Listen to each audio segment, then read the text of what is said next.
Hi, and a very good morning, and welcome to Solving the Tax Avoidance Scheme Disaster webinar. First, let me introduce myself if this is your first time attending one of our presentation. My name is Simone, and I'm the head of the Advocate Department. Now, there's going to be lots of information being shared today, so I hope you've got a pen and paper ready. Now, there are going to be some handouts that will complement today's presentation. Now, this webinar is being recorded.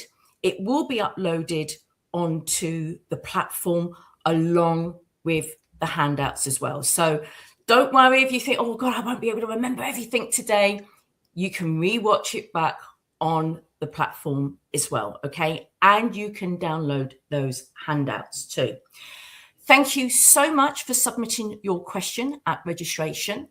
We will try and go through as many as possible, but you may find your question will be answered during the presentation.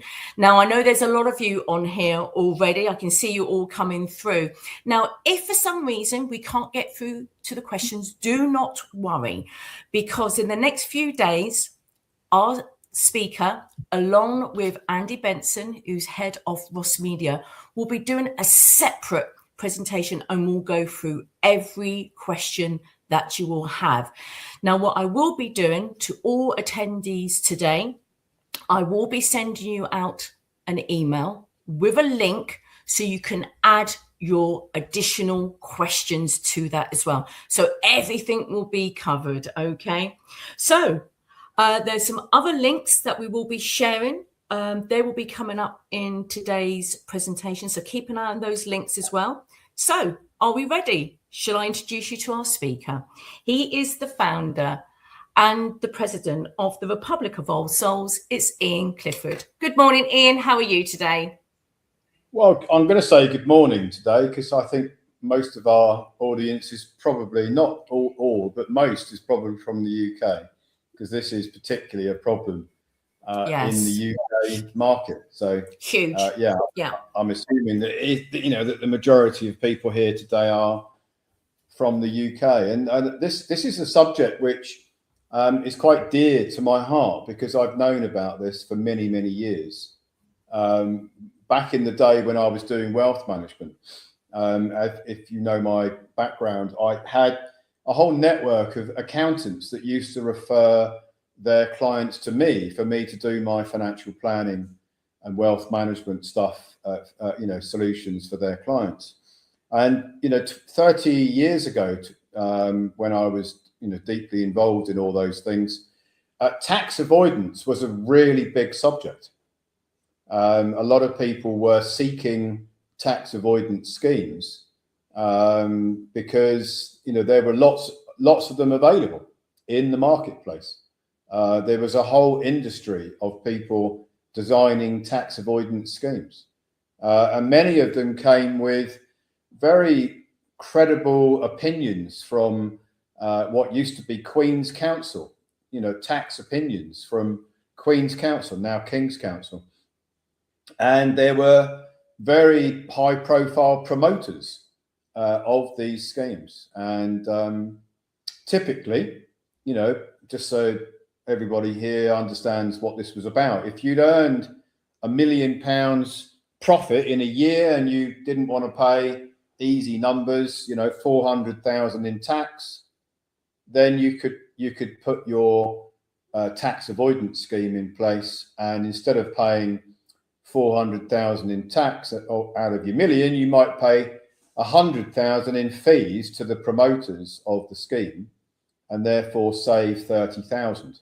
So that's really simple. There was many schemes, many fee structures, many different tax rates, but that's generally speaking why a lot of people got involved in these. That's the higher earners. But then there are other people who got involved because they were like an IT contractor, and they were offered a contract and they took the contract on, and with the contract came the remuneration plan, which was basically, it was instead of a PAYE arrangement, it was a loan from what's called an employee benefit trust. And a lot of the IT contractors wanted the work. That was how they were going to get paid. There wasn't a PAYE option. So they took the EBT loan. And the EBT loan was backed up by tax opinions, and people who were wanting the work just went along with it. Everybody else they knew was doing it, so they went along with it. And this is how this problem has sort of evolved over at least 30 years. And then you've had, at the other end of the spectrum, you've got the really high net worth targets for now the HMRC. People like David Beckham, people like Robbie Williams, people who are very, very high levels of earnings. Lots of professional footballers, even Alex Ferguson, then went into other types of tax avoidance schemes called film partnerships, where they put some of their earnings into a partnership, and the partnership made a movie, and their contribution to the movie was allegedly able to be set off against their profits. And then the movie was made, everybody was happy with the movie, and the promoters made huge fees, whilst the people like Alex Ferguson and others, David Beckham, etc., they sheltered their taxes, reduced their tax bill, whilst the films were made, so everybody was happy. And then you've then got a problem later on when HMRC basically retrospectively change the interpretation of tax law, and then say, well, actually, that avoidance scheme you did 10 years ago, 15 years ago, we want the tax that you should have paid on the earnings from 15 plus years ago. And many of these high profile celebrities have already spent the money. So it's not like they're sitting there with the taxes in reserve that they sheltered. They spent it. And if you go back down to the other end of the spectrum, the IT contractors that had these loans instead of the PAYE, or just a standard invoice where they would pay tax on the invoice, they haven't got the money. They literally don't have the money, because it's like, who's got their PAYE from 20 years ago? We don't store it up as savings. If people are on PAYE, you receive it, you spend it, you receive it, you spend it. So it's not like these people that have been caught by this have got a reserve saved up somewhere. No, they spent the tax saving, because that was the whole purpose of what they were doing, is they were trying to avoid taxes, or they just didn't have a choice. They were just given the loan scheme, and they didn't really have a choice, because if you didn't want the loan scheme, you didn't get the work. So that's one end of the spectrum. And at the other end of the spectrum, you've got Robbie Williams and people like that with enormous earnings, who were doing different types of tax avoidance schemes. So this problem isn't just one category. This problem is very wide. There's a wide range of people affected by this. And HMRC, and I've had some battles with HMRC, they are psychopathic. I have to tell you, without my first-hand experience, I might have doubted that. But there are people that work at HMRC who are recruited because they are psychopathic. They don't care whether your life is going to be turned upside down, inside and out, and you might lose everything you've got. As far as they're concerned, if they say you owe the tax, then you owe the tax. And they don't care what the consequences are on your life. Even though they've got pamphlets and things they say on their website about how compassionate they are to the taxpayer, I can tell you that they're not. And I have first-hand experience of it. I once had a tax investigation.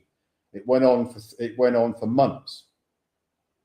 And the people that came to do the investigation If you could picture a scene from a scene from a Second World War movie where you've got the Gestapo coming around, shining a light in your face in a room, it's just a bit like that. So, this is a big problem for many people. It's a huge problem. I think so far, sadly, there's been 11 suicides from the Loan Charge Action Group, of which is over 50,000, maybe way more than that, of people that are directly affected by this. And as far as I can see, and I had looked around, I don't think there's any remedies apart from what we're going to talk about today. And then you've got another phenomena, which is you've got people like Dan Needle, who's very topical at the moment. You probably, if you're in our Telegram channel, see all the toing and froings that are going on between me and Dan Needle. You got people like Dan Needle who are having a go at the tax avoidance schemes, but not having a go at the promoters, which I think is very, very interesting. So Needle is saying that the tax avoidance schemes, were dysfunctional and all these kind of things, but he's not actually saying, well, the people that promoted them need to pay compensation to those affected, apart from one guy, which is Paul Baxendale Walker, who I met, and I have to tell you this is, I won't tell you the whole story, but I met him once in Mayfair in London, and I had been looking at his tax avoidance scheme, and I had some very, very high net worth clients years and years ago, and I had a meeting with him to explore some questions that I had, because I didn't think his scheme worked.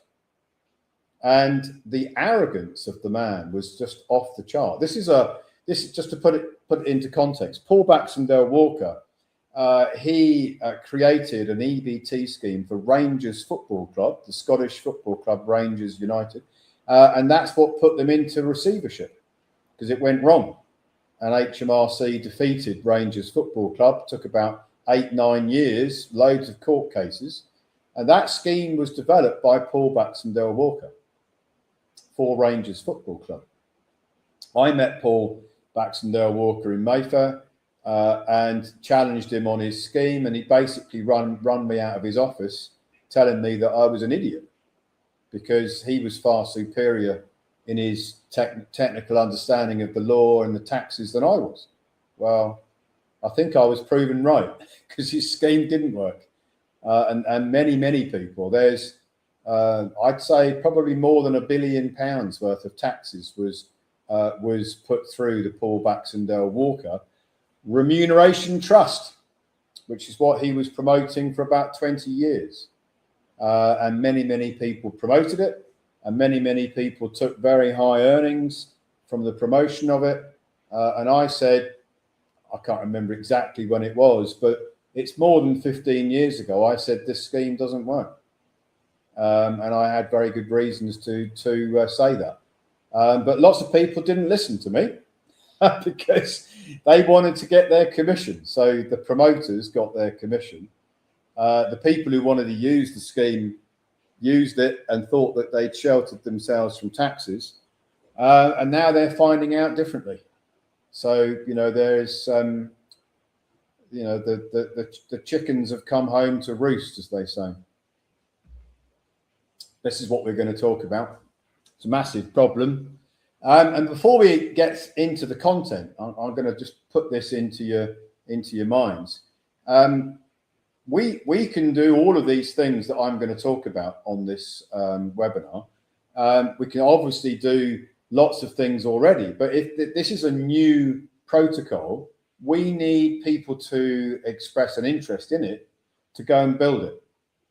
So there's many things in this webinar that we can already do, but there's certain aspects of this solution that we can't do on Monday, but we can do it very soon, is subject to there being interest in it.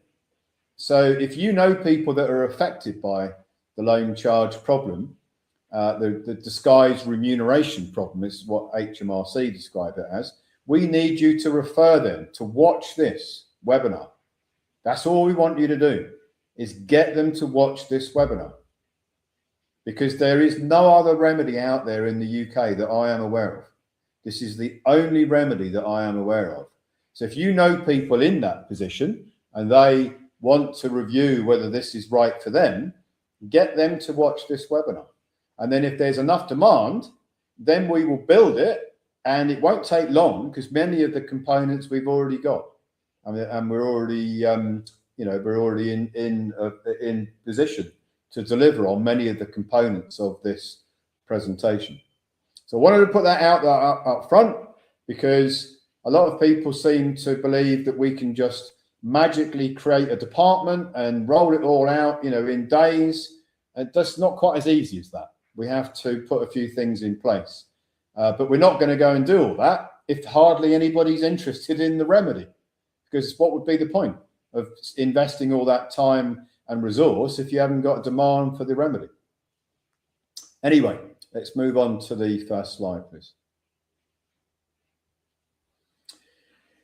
And there you go. It's the illusion of tax avoidance. And it really is an illusion. I mean, basically, none of the schemes that have been promoted across the last 30 years have actually worked. I can't find one that actually worked.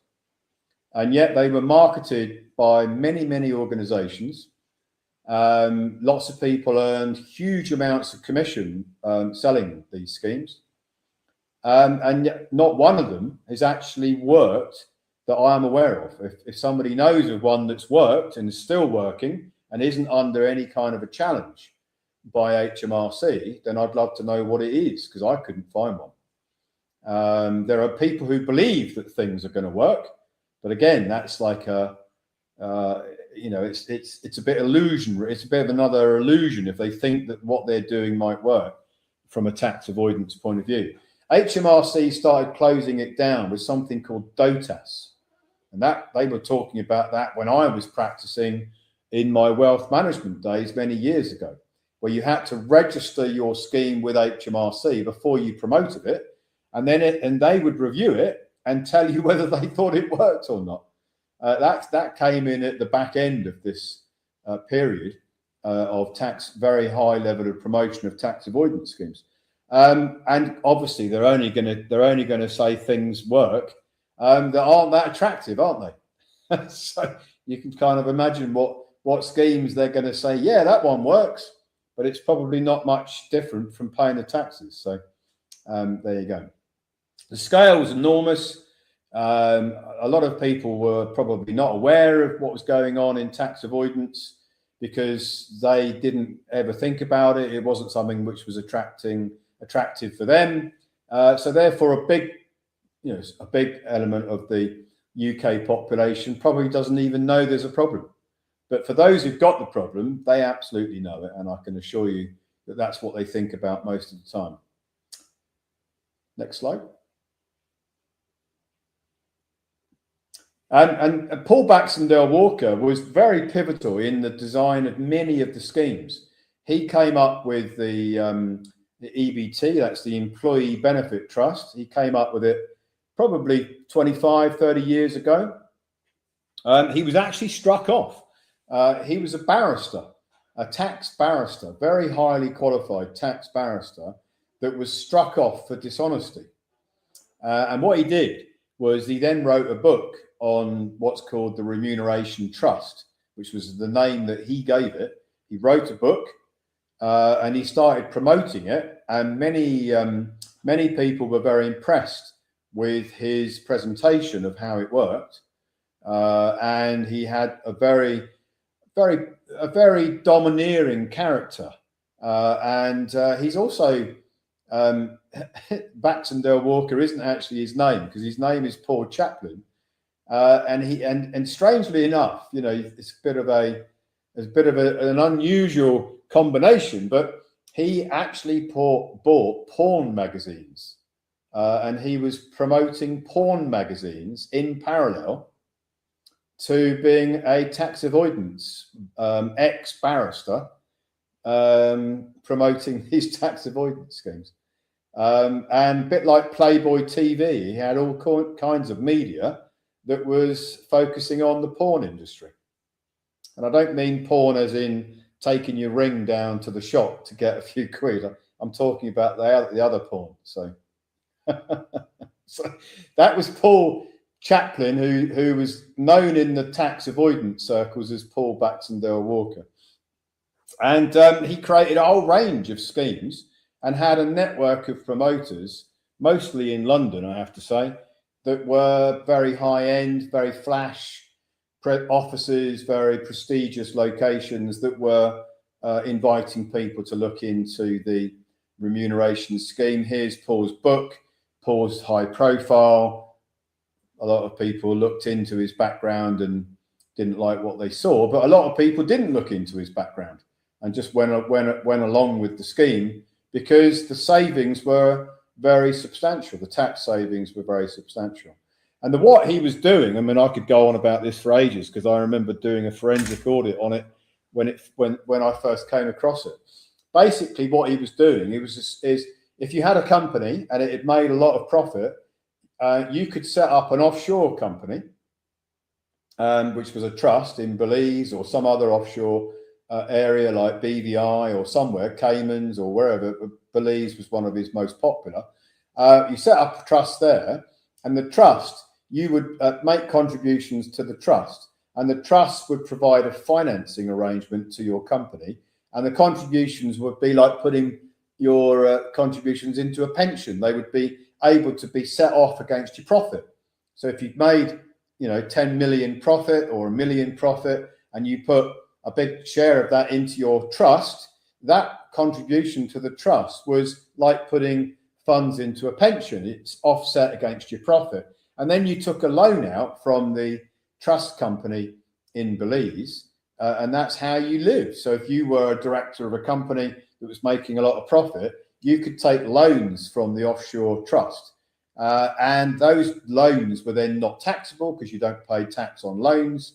And then you could save personal tax, corporate tax, national insurance, blah, blah, blah. And it was substantially better. Your net result was substantially greater than it would have been if you'd been paying the corporate tax, the personal tax, national insurance contributions, etc., etc. So it was very, very attractive. And typically the promoters got 10% of your earnings. So if you're earning 10 million, the promoter was taking 1 million in commission, just to put that into context, right? But you paid less tax, but the promoter got 10%. And that was Baxendale Walker, who was the main promoter of these schemes. And then he paid 4, 5, 6% to introducers into his agent network to bring him the clients or the customers, yeah, of which there were many, many thousands all over the UK. That was what was going on. Next slide.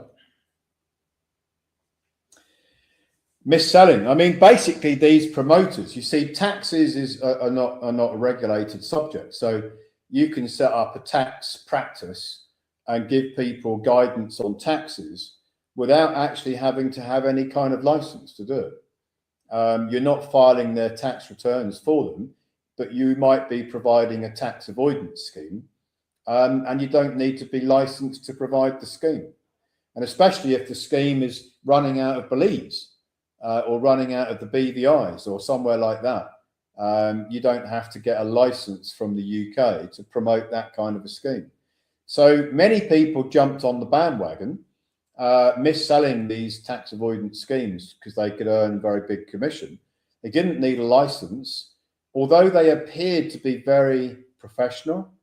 And I did know quite a few of them who had very prestigious offices in central London, in Piccadilly, in Mayfair, in Belgravia, or in places like this. Very flash offices, very impressive. You know, guys driving around in big Bentleys, and they take you out to dinner and, you know, put you up at the Ritz and stuff like this. Very, very high-end stuff was going on. Those guys that were doing that didn't have to be regulated or licensed or anything. but they looked very professional. If you didn't realise what was going on, and they had accountants as well. They had many accountants that would back up what they were promoting, because there was a network of accountants, chartered accountants, that were taking part in these schemes as well. So it looked very legit.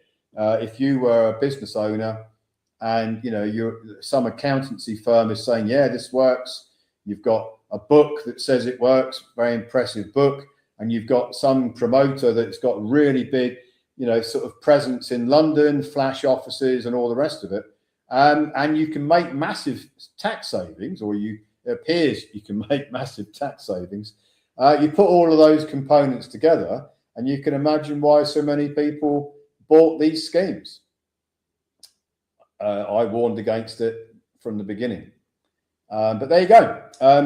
It's human nature, I think, to go towards what appears to be very attractive, and sometimes ignore the potential risks. And there were loads of risks here, as is now being experienced. So that's what was going on in mis-selling. It wasn't just the really high-end promotion. As I mentioned earlier, you had the ordinary folk with ordinary sort of level wages or remuneration. They took a position. They signed a contract with a contracting firm. The only way they could get their remuneration was through signing the contract, and they got a loan from some scheme. It was like an umbrella scheme that provided them with loans, and that's how everybody was doing it. So it's like, well, everybody else is doing it, I'll do it as well. I want the work, and it appears to work. Everybody's doing it, so let's crack on and get on with it. And that's why 50,000 plus people in the UK today in the Loan Charge Action Group have been lobbying Parliament. That's never going to work. Have been doing marches. That's never going to work. Have been, getting newspaper articles done. That's never going to work either. And they've been fighting, although they've made a little bit of difference. They basically nobody's going after the promoters. People are attacking HMRC because HMRC allegedly has changed tax legislation. HMRC will say, well, we didn't change legislation. We just interpreted it differently today than we did 20 years ago. Well, that's an interesting way of changing things, is saying that you changed the interpretation without changing the thing. So that's their excuse. They've won in court with it, so that's all they care about, yeah? So obviously they're going to win in the courtroom, aren't they? Because the judge is no doubt going to favour HMRC's presentment over anybody else's, yeah? Because it's all a little bit rigged behind the scenes. So, but nobody's actually having a go at the promoters. They're all having a go at HMRC, but they're not having a go at, and they're having a go at Parliament, and they're having a go at some of the opinions that were written about whether the schemes were lawful or not, but nobody appears to be having a go at the promoters. And in the art of legal warfare, you've got to find the enemy's weakness, haven't you?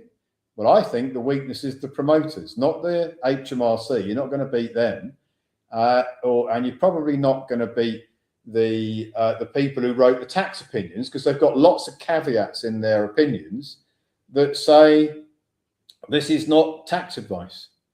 This is just my opinion. So if you're a barrister and you're writing an opinion, you're not taking any liability on the opinion, because you actually say that in the opinion. So those that have got the liabilities are who? The promoters. But nobody's focusing on them. Everybody's focusing on HMRC and the people that wrote the opinions. Next slide.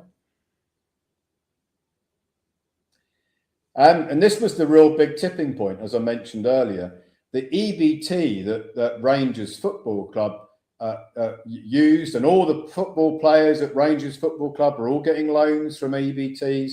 Many of the high-paid staff at Rangers Football Club were getting the loans from these EBT structures. And then the HMRC went after Rangers Football Club.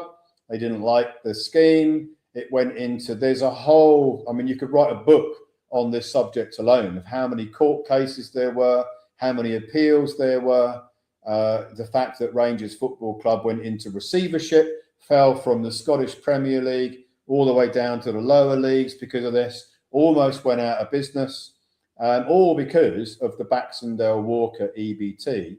Ultimately, at the end of the story, HMRC won the case, which went through many, many cases and appeals in 2017.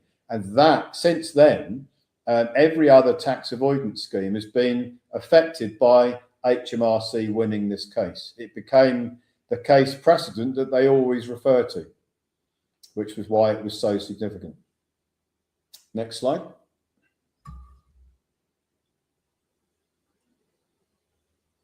And here you go. David Beckham was caught. So Robbie Williams, Wayne Rooney, Alex Ferguson, the list goes on and on and on. We've got members of our ROS that were affected by it. We've got some footballers in our membership that were affected by this, that went bankrupt because of this. I won't say who they are to keep their names private, but I've had interactions with them, and I know that this is a problem for them, was a problem, still is a problem. Some of them, like Beckham, was able to get through it because he could afford to pay the taxes, but others couldn't. And others who had spent the funds went bankrupt. So, you know, that might not be a problem for the average member in our organization, but it's kind of just paints the picture of, you know, there's still the promoters haven't been focused on. And there are all sorts of variations. When we haven't got time to go into them all. There's all variations on the theme. They're all called tax avoidance schemes. There's different varieties of them. None of them worked, but they were heavily promoted. And the promoters, as I say, at the moment have avoided any kind of liability, which I think is very interesting. Next slide. And it is 3.4 billion of taxes which HMRC are going after. So it's not an insignificant amount, yeah? 3.4 billion pounds of taxes which they are going to take from the British citizenship, one way or another. Whether that is through people who've got some investments that they're going to cash in, or whether their people are going to have to sell their houses, their possessions to pay it, HMRC aren't going to have any compassion.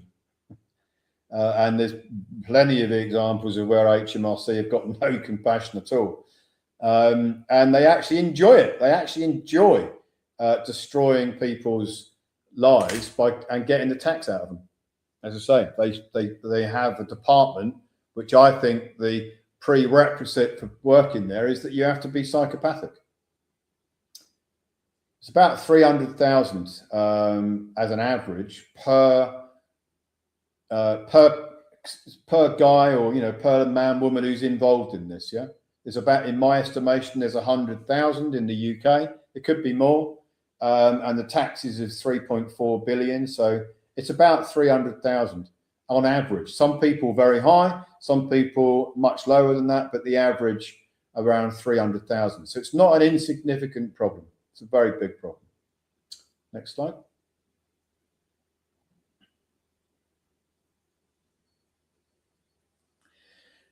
And, you know, you can imagine that if you receive on your doormat a demand from HMRC for a very large amount that you haven't got, you can imagine what that could do to your psychology of how you feel about the world.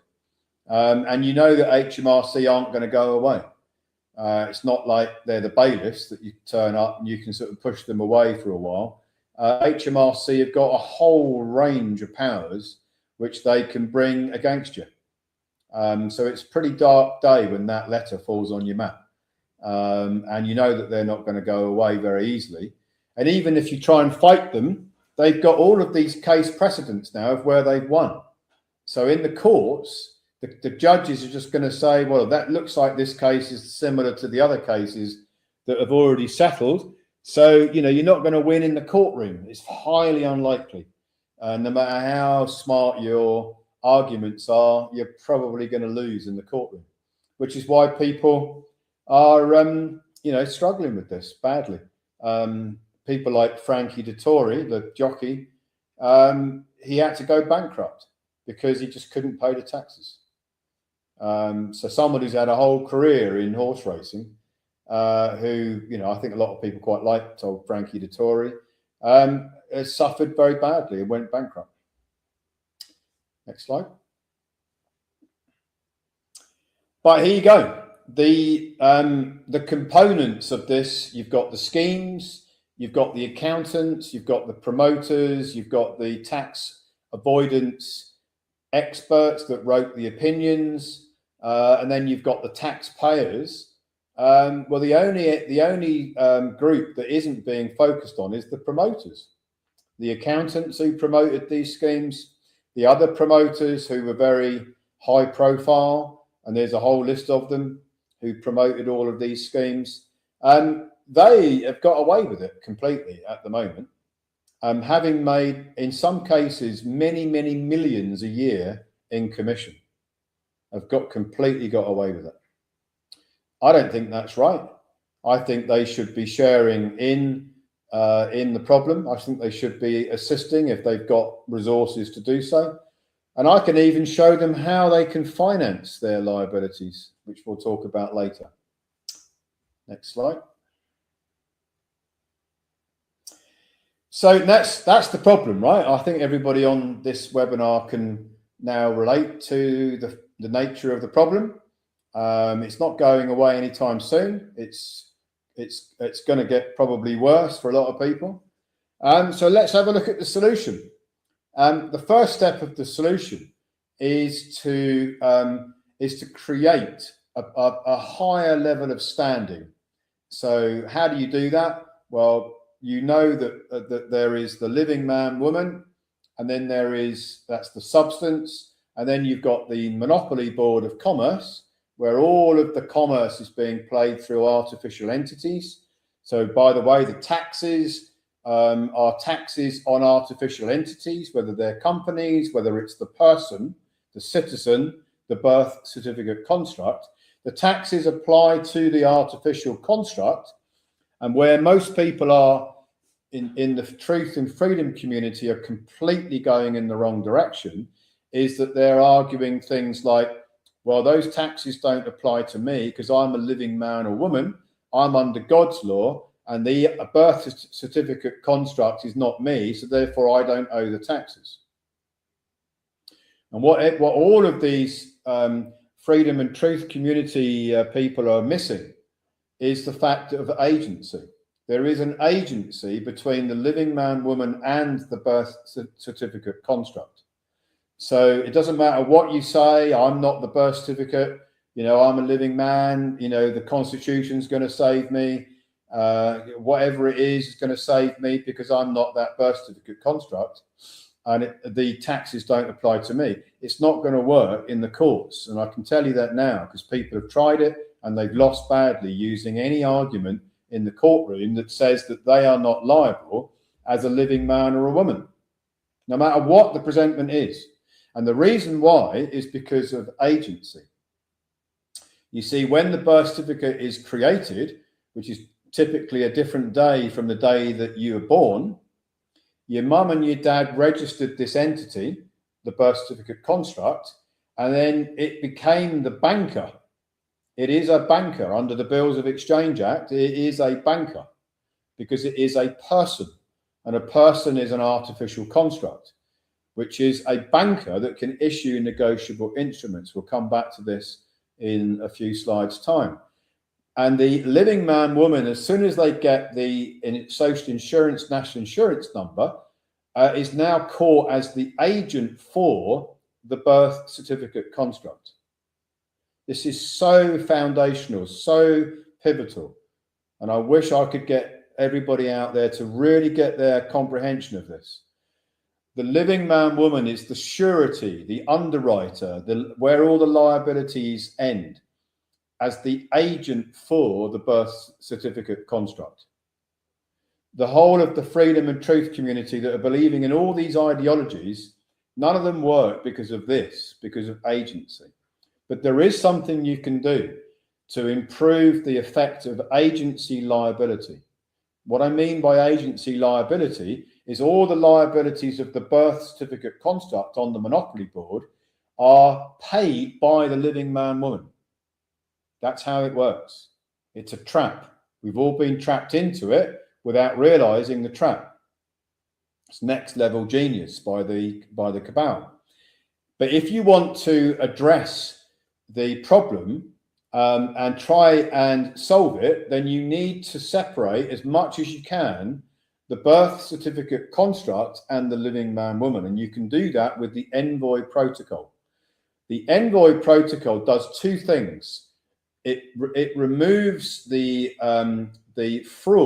fraudulent use of the name of the birth certificate. So that's the family name, the surname on the birth certificate, because that name, no matter what people believe, it doesn't belong to you. It belongs to the crown, the cabal, because the birth certificate is registered to them. So it's their trading name. And although it doesn't remove all the liabilities just by becoming an envoy under the Envoy protocol, what it does is it sets up the second part of the Envoy protocol. It sets the living man woman up as an envoy of the Republic of Old Souls, which is a registered ministry in the United States. So the envoy becomes a minister of a 508c1a ministry that has a belief in playing monopoly as a creditor, in being peaceful, in recouping signature credit, abandoned credit. Now that is a belief system. And if you are an envoy for a ministry that has that as a belief system, now you have a religious protection in the United States, because that's where the ministry is registered. So by becoming an envoy, it does two things. It cleans up the identity fraud of using the birth certificate surname, but it also provides an envoy status, an envoy of a ministry. And as we go through this, that will become clear as to why that's important. Next slide. And if you're going to go after the promoters, just imagine that you took up a case in the United Kingdom, in the courtrooms in the United Kingdom, against some of the promoters. Is there a potential risk that the court case is going to be rigged and railroaded to protect the promoters? I say yes. I've lived through 16 years of cases being rigged and railroaded by the FCA and their friends. Many of the promoters are at that level, are going to be protected in the United Kingdom system. But these protections that they enjoy don't apply in the United States. But you can't take on a case in the United States unless you have a substance connection to the United States. So by becoming an envoy of the Republic of Old Souls, which is a United States ministry, that gives you the potential standing. I say the potential standing because there are a few other things that have to be put together, but it gives the potential standing to take the case into the United States court system, as opposed to leave in the UK, where the case might be rigged and railroaded. And if there is a UK case going on, so picture the scene, HMRC are going after a taxpayer and they've got their big guns out, and there's a court case in the United Kingdom. If there is now another case in the United States, that case, through what's called comity, international comity, can stay the case in the United Kingdom. What I mean by staying is a term in the law. It's just basically stalling it until the case in the United States is being decided. It's called stay. It just means it's stored, really. So this strategy can delay and defer any action like bankruptcy, like being foreclosed on by the bailiffs, like HMRC getting an award, getting a follower notice, getting all kinds of aggressive things, because there is another case going on in the United States which has the power through international comity to stay the case, stall the case in the UK. Sometimes in the art of war, you don't try and win the battle until you've won another battle. Yeah? You don't take on the first battle until you've won the second one. You might stall the first battle to win the second one. Once you've won the second one, you might then be able to win the first battle, or you might have the resources to discharge the problem. Next slide.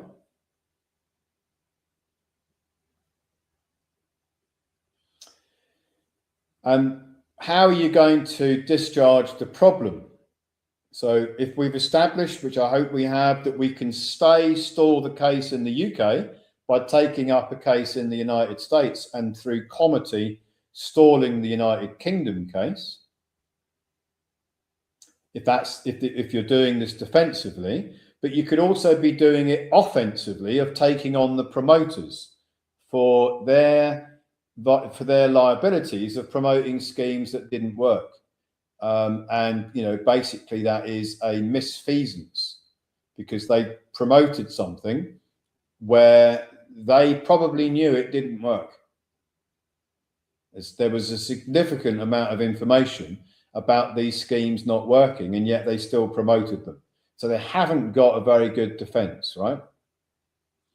Now, if you then look at, well, how could you discharge the ultimate liability, even if you lost the case in the United States and lost the case in the United Kingdom, if that was what was going on, how could you discharge it? Well, you'd set up a private treasury, which is the Asset Fortress Protocol, which is an international trust that can take the case on, because the trust takes the case on, not the birth certificate construct. You set up a trust, which is a nominee fiduciary, and that fiduciary entity, the Asset Fortress, takes the case on as the plaintiff, as the claimant in the United States. But it also becomes the private treasury to receive signature credit recoupment that can be sufficient to discharge the liabilities if the case loses in the United States and if the UK case loses, which it probably will.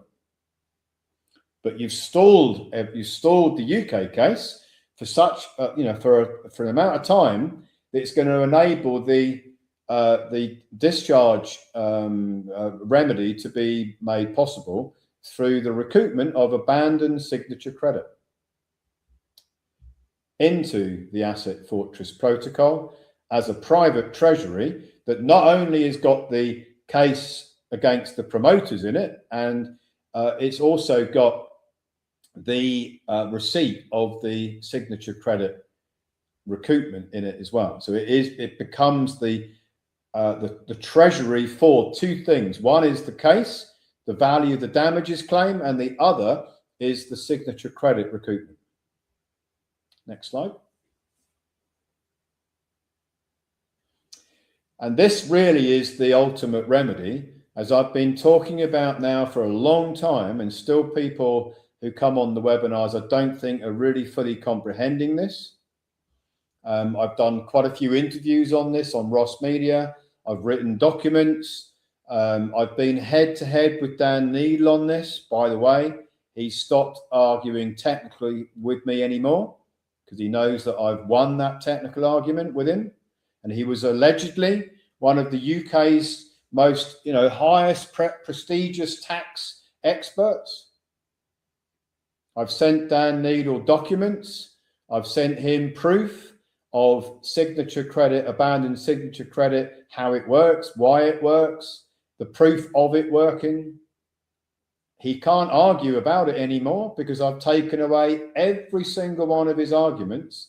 If you go, when we get to the handouts, you'll see the documentary proof, the technical proof, the justifications for the Clifford Protocol, which is how you can recoup your abandoned signature credit from the age of 18 onwards.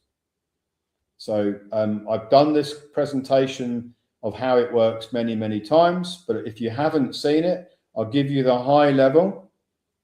There is no money of substance. There is only ledgers. There is only the creation of what's called negotiable instruments. So when you sign a loan agreement, when you make a bank payment, when some other entity makes a deduction from your wages, that is the issuance of a negotiable instrument. A negotiable instrument is a promise to pay in the future. There is no way of paying anything on the Monopoly Board of Commerce because there is no money of substance. There is only ledgers of assets and liabilities. The banks are operating as the recipient of deposits of your negotiable instruments. So when you transfer funds to a bank account, or somebody transfers those funds into a bank account, those receipts into that bank account are deposits. They are deposits of negotiable instruments. There is no transfer of any money. There is only the credit that is inherent in the negotiable instrument, which the bankers call deposits.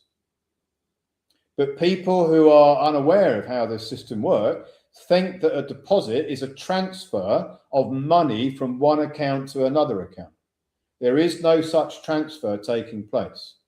There is only the deposit of a negotiable instrument, which is newly created from a signature.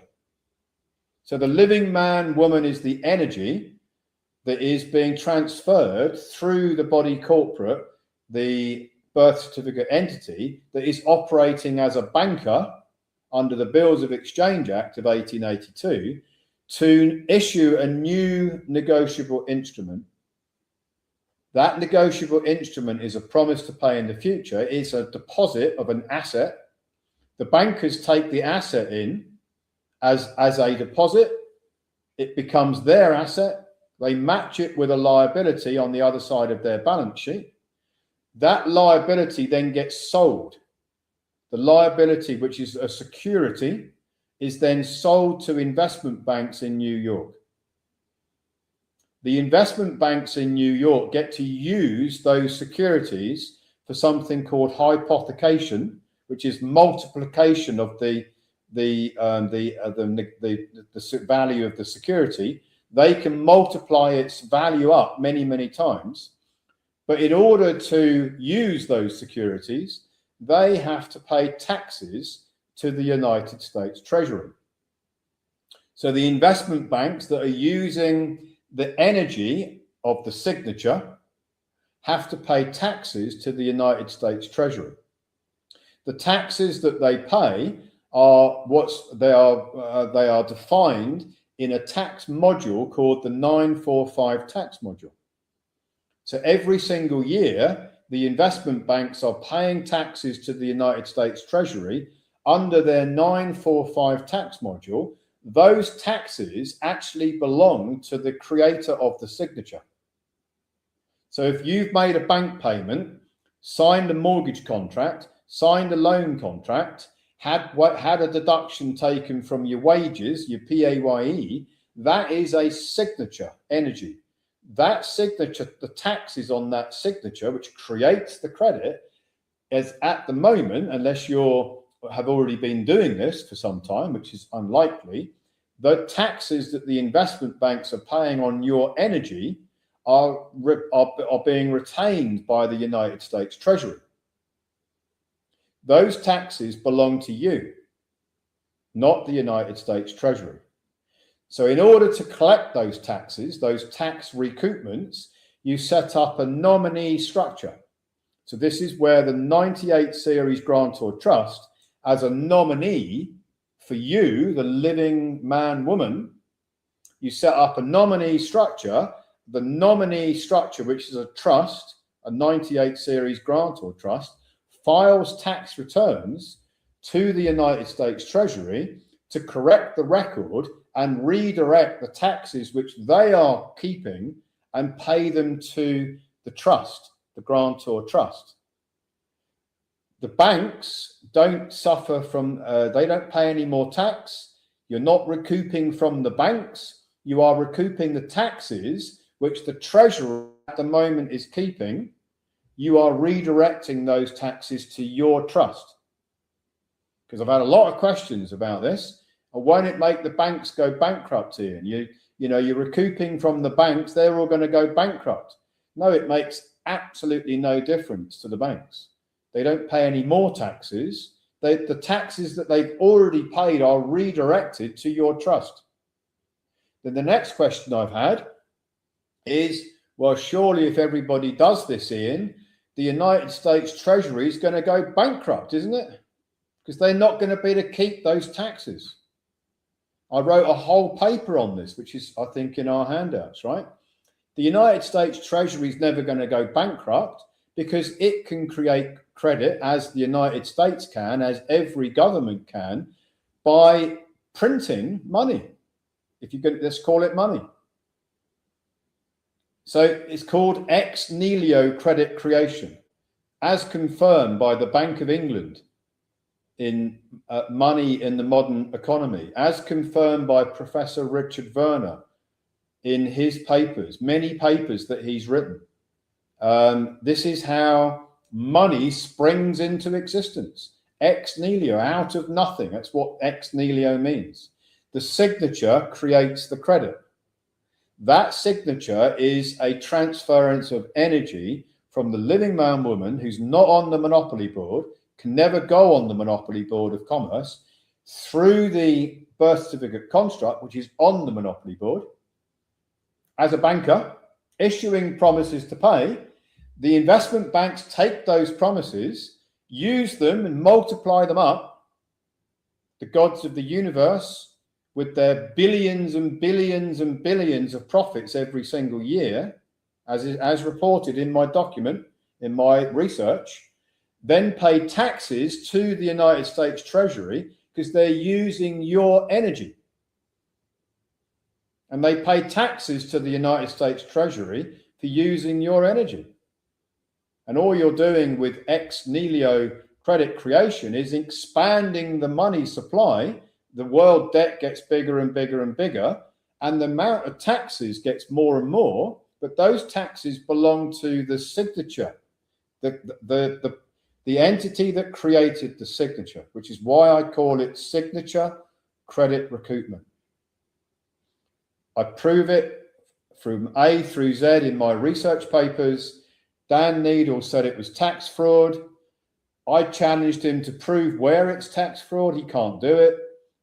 We've gone backwards and forwards for 6 weeks.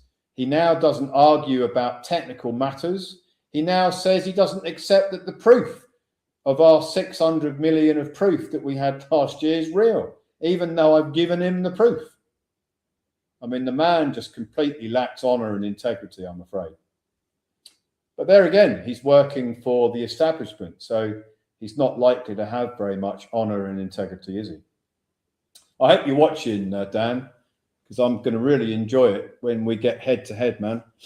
Anyway, let's move it on to the next slide.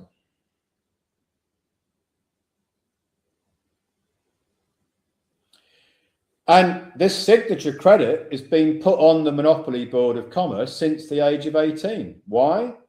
Because that's when you got your social insurance number for the artificial birth certificate construct, which has been issuing all of these negotiable instruments from the age of 18, which is just transferring energy onto the Monopoly Board.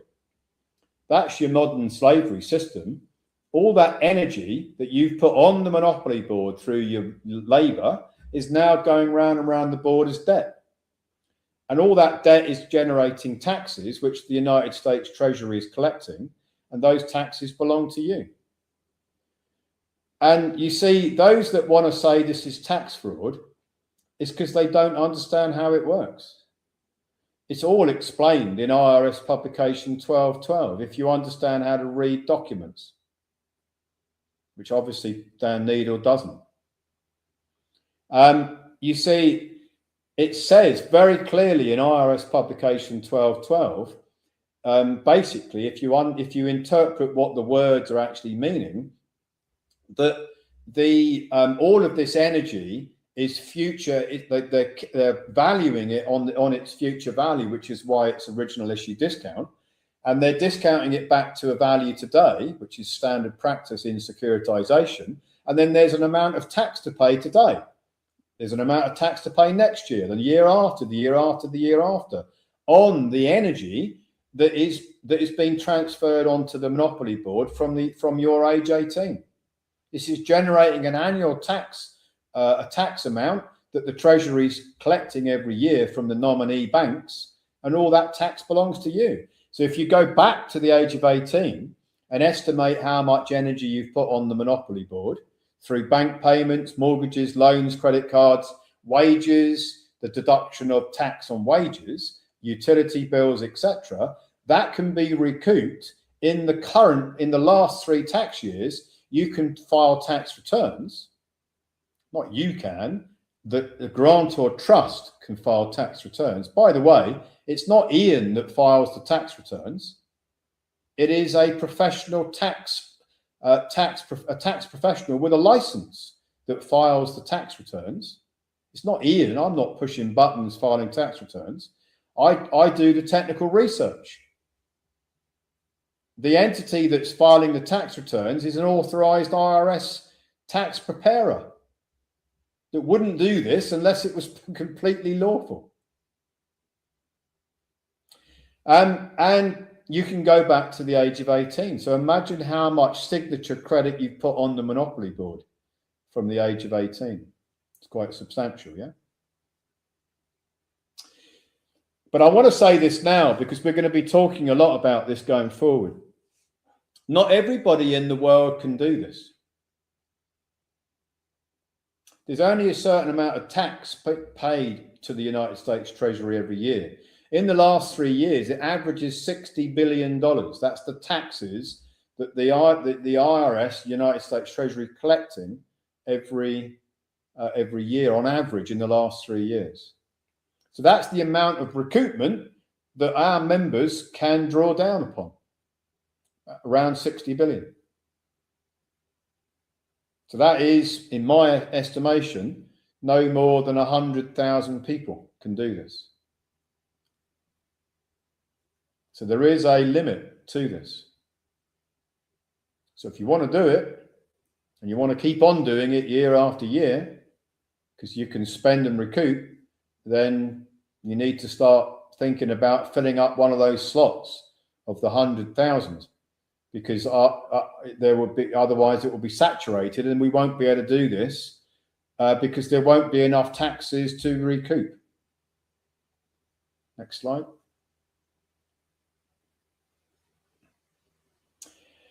And it's all about as it says in IRS publication 1212, it's talking about the nominees. So this is all about nominee filings. The living man woman cannot file a tax return. They're not on the monopoly board. The birth certificate construct cannot file a tax return because it itself is registered to the cabal as a taxpayer. You can only establish a new nominee fiduciary structure to file the tax return as what's called the holder in due course. Straight out of IRS publication 1212. And what the IRS does is it looks at whether it can match the signature, the credit that is being transferred onto the monopoly board by the signature into the bank, the originating bank that sold the securities to the investment banks. The IRS system is very, very smart. It can track the signature created energy, negotiable instruments through the whole journey.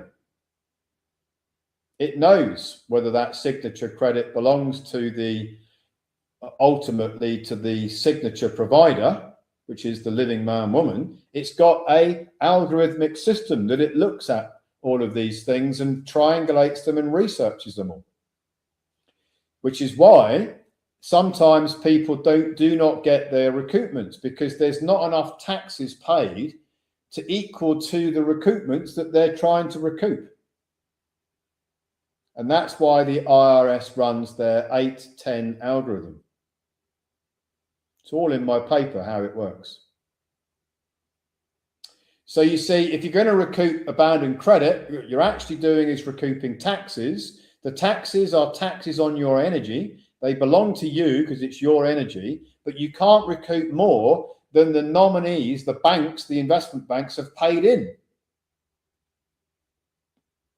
It's all in my paper. Next slide.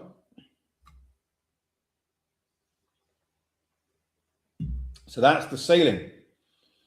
You basically got a, depending on how much taxes is being paid every year, that's going to constrain how many people can join this program. And you can't recoup more than has been received by the United States Treasury. And there will be a limit to it, and we may adjust the limit of how much people can recoup after a while, because we may want to get more people in doing it.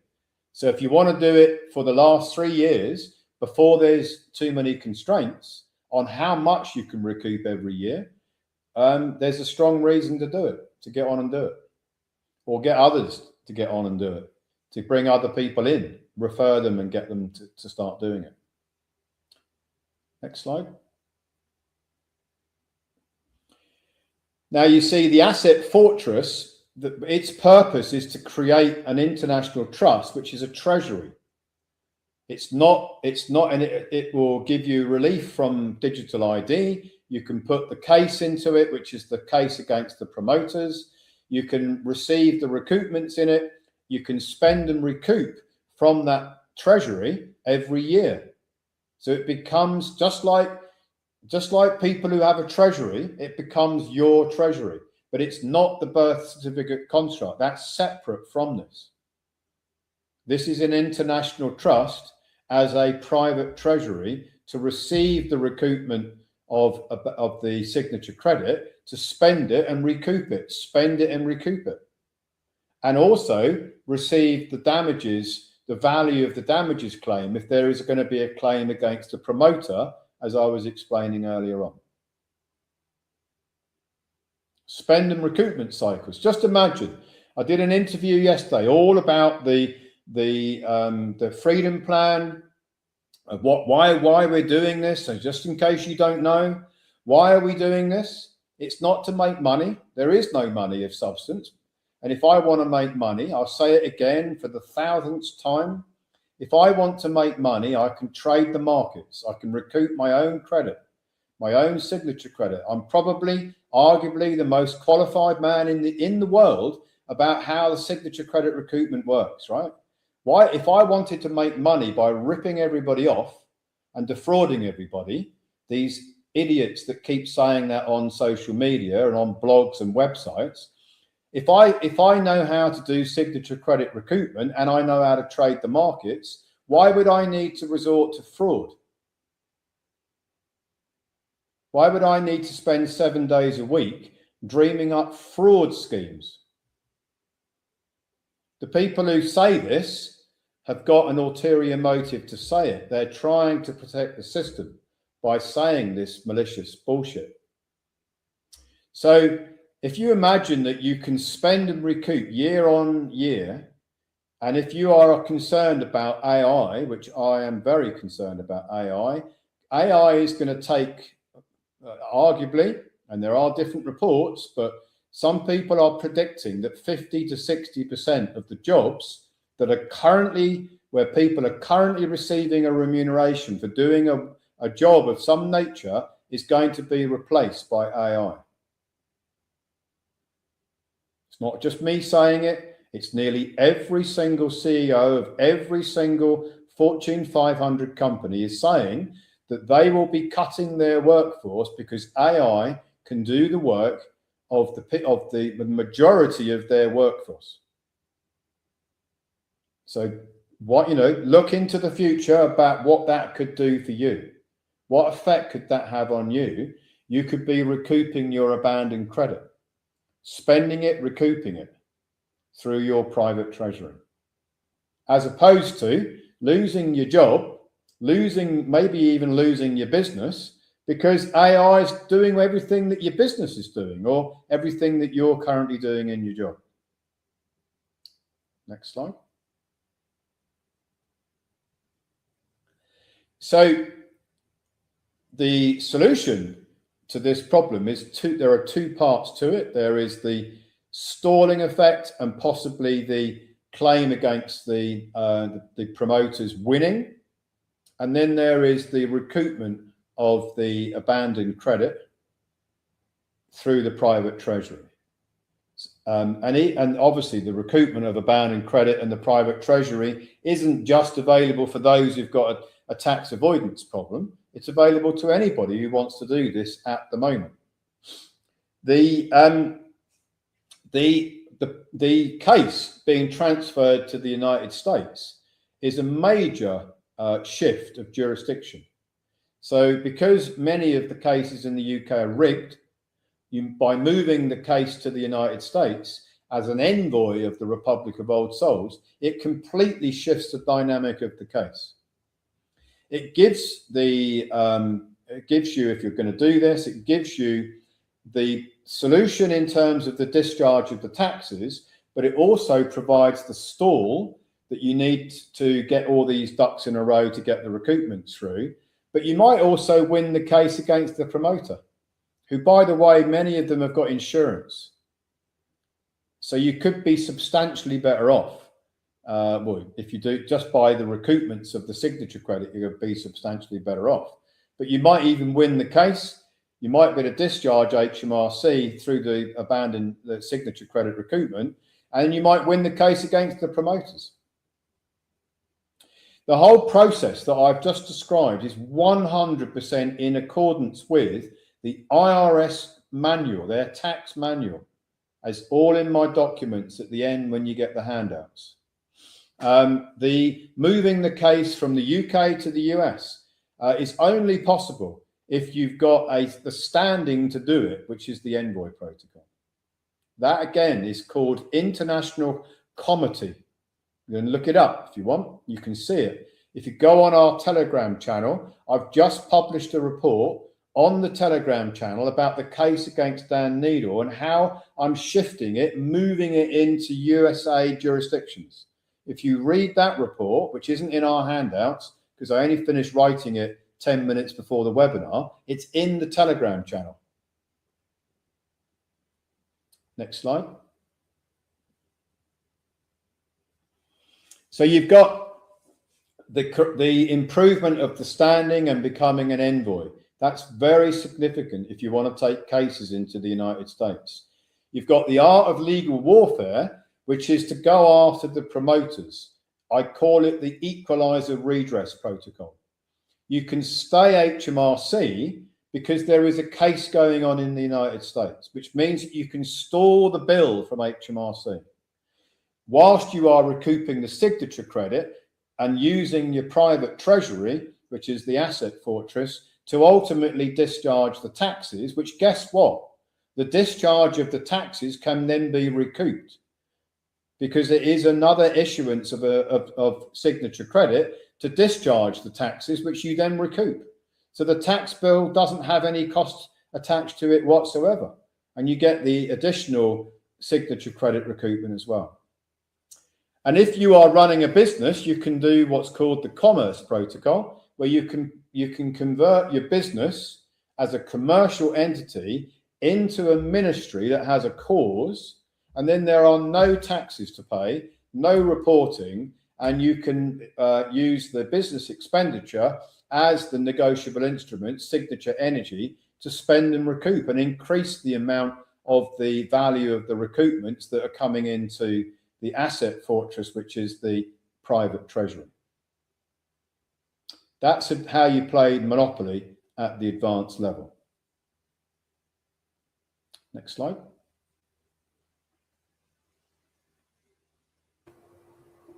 Hello, Oh, wow. Well, that was a complete and utter eye-opener, and I'm sure people who are watching on this have learned so much. And I think there were some clear messages as well throughout that presentation. And I think one of them, what I've made a note of is, is there demand for this? If anybody knows who are going through these issues, please inform them about today's presentation. This is absolutely phenomenal. And some of the key points you went through as well. I just want to go back. I hope you don't mind, Ian. These clear messages you mentioned here as well. And also another clear message that came across is, about not enough taxes to recoup. If I remember rightly, there is duty limited taxes collected in the 945 tax module, and we do anticipate, there is going to be overwhelming demand. So it's so vital and important that if anybody's going through this, to refer. But we're going to discuss that in a moment. But let's get to the top 7 questions. Are you ready? Let's do it. Okay, HMRC enforcement. If I'm currently facing a 14-day eviction notice or an accelerated payment notice from HMRC, how exactly does the transatlantic pincer and the SDNY filing legally stop a UK court from proceeding with enforcements? I know you've touched upon that, but it's good as a reminder if you can go through that again, please. Yeah, so SDNY, that's actually the New York court, because many of these cases could be taken up in New York.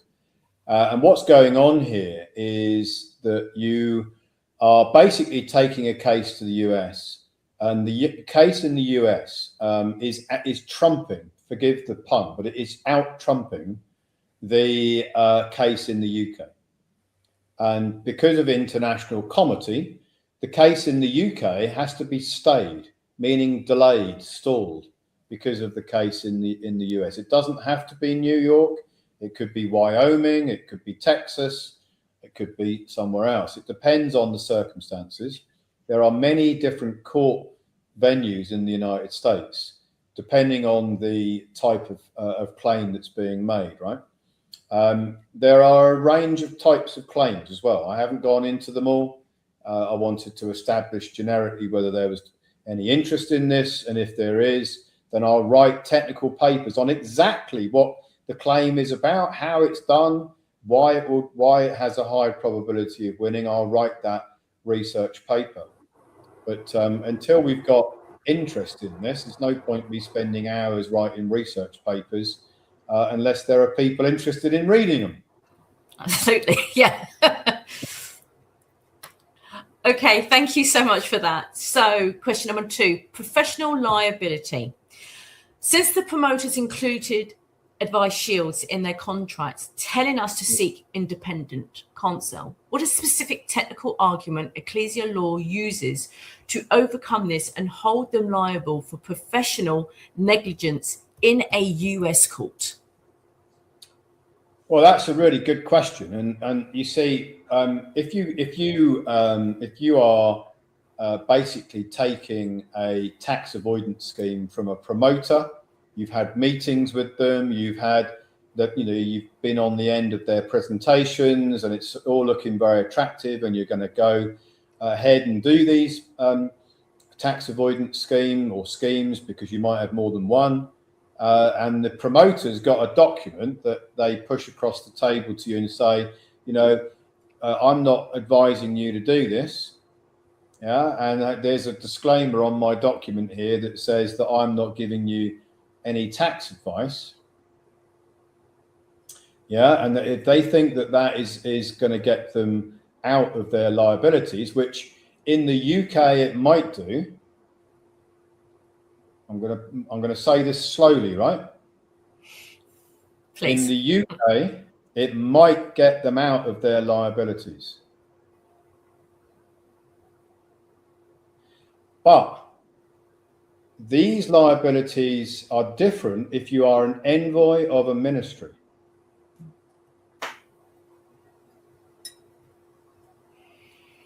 Okay, so why is that?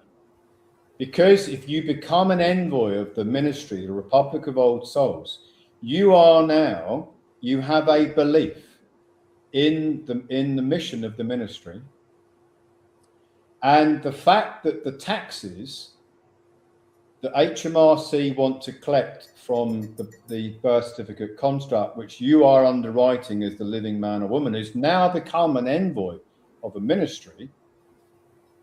The tax promoter, who's got this nice disclaimer that says, well, you know, I didn't advise you to do these schemes. You took it on your own. You know, it was your decision. I'm out of here. I've got no liability. Well, that might be true in the United Kingdom, and in a courtroom, they might win with that defense, but not in the United States, when the effect of what they did infringes on the minister of a ministry that believes in the monopoly board analogy, and what I've described, and all of the cause of the ministry, etc., etc. Because the taxes that HMRC are now demanding are affecting the lifestyle under Article 1 of the United States Constitution, affecting the freedoms and the lifestyle of the envoy. And the promoter is now become vicariously liable with anyone else that promoted the scheme who also says that they didn't give advice. So what you've done here, if you're going to do this, is you've defeated the number one defense that the promoters have got, which is why nobody's going after them, by the way. And you've shifted the jurisdiction, and you've changed the argument. You've taken it from a game of drafts to a game of chess. That is what you're doing. That's why I'm saying it slowly, because it's a lot to take on, right? That's why the promoters are sitting there thinking that they are immune from any lawsuits. They just don't worry about us. We're never going to be sued in the UK. Not the case in the USA for envoys of a ministry. Thank you for that. Now, don't worry, guys. As I've mentioned earlier in this presentation, this is being recorded. This will be uploaded on the platform so you can recap what Ian has been saying today, including that answer to number 2. Question number 3, recoupment eligibility. You mentioned recoupment since the age of majority. Does this mean I can reclaim the signature energy from a mortgage that has already been fully paid off, or a business loan from 20 years ago? And is there a limit to how far back we can go? Well, you can go back to when you got the social insurance, national insurance number, because the signature credit that's why, by the way, there is a social insurance account. The national insurance, the social insurance number, whatever it's called in the country that you're in, it's all the same. Basically, the principle is the same. That is the license for the banker to be able to issue the negotiable instruments. The social insurance number, national insurance number. So anything that has been issued since then can be recouped because it's signature energy that's been put on the monopoly board. That is world debt. The signature energy is world debt. It goes up and up and up and up. Just go onto the world debt clock and you'll see. Type in world debt clock in your internet search bar and see it going up and up and up and up. That is signature energy. And it's all been put on that monopoly board since everybody got a social insurance number. Thank you for that. Question number 4, the 98 Series Trust. How does the IRS 810 code algorithm distinguish between frivolous claim made by a debtor and a lawful filing made by a 98 series international grantor trust? And what prevents the IRS from freezing these funds? And that's, that this is the level of technical argument that I've been using with Dan Needle, because he doesn't understand these things, right? Simon Goldberg, we're doing a webinar next Saturday about the fact that Simon Goldberg has been doing these tax filings for his members of Empower the People, putting them in peril and immediate danger, because Simon Goldberg, who equally doesn't understand how this works, has been filing tax returns for the body corporate, the birth certificate construct, which itself is a taxpayer. A taxpayer cannot recoup signature credit taxes. It can't. It is prohibited by the IRS. This is why people have gone to jail who've tried to do it. There's many cases of people going to jail because they filed the tax returns from the birth certificate construct, the person, the taxpayer, the citizen, to the IRS, because they found some information somewhere that said that you can recoup abandoned credit through a 1099 OID, but they didn't realise that the standing of the tax filer has to be a nominee that is not a taxpayer.